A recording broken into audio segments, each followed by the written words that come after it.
Wait for it. This is the Daily Landsblog for April the 25th, 2018, and I said wait for it because I got a sniff. And one of the things that over the years that I've gotten pretty good at is broadcasting with a cold, where you find opportunities in doing a voiceover at different chances, different times, to be able to sniff so people don't even know necessarily that you're sniffing, which is a skill that you pick up over the years. So I was thinking that on the scale of illnesses, what would be at the very bottom?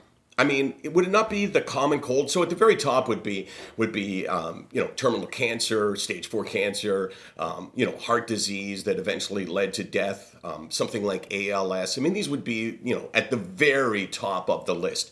And then you would go through chronic illnesses that are debilitating, but maybe don't take your life, all the way down to at the very bottom is the common cold. Yet for some reason, men in particular claim that they're dying when they get the common cold, and I have never heard anyone actually die from the common cold. But what I find to be fascinating is that here I have the least serious illness imaginable.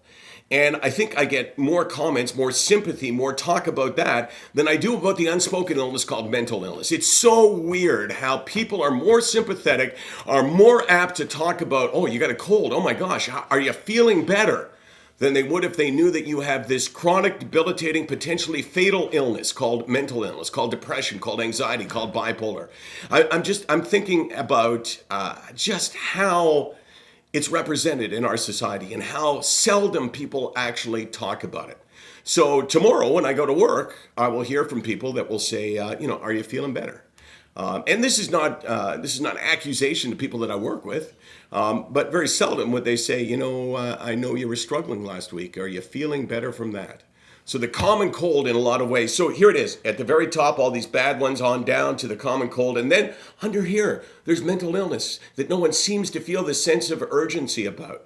So many stories I've heard over the last couple of days from people who have said, you know what, I lost someone to mental illness because people didn't take it seriously. I heard the story about a person whose kid attempted suicide, was taken to the hospital, was released because they didn't think that he or she was a danger to himself or herself. And the next day,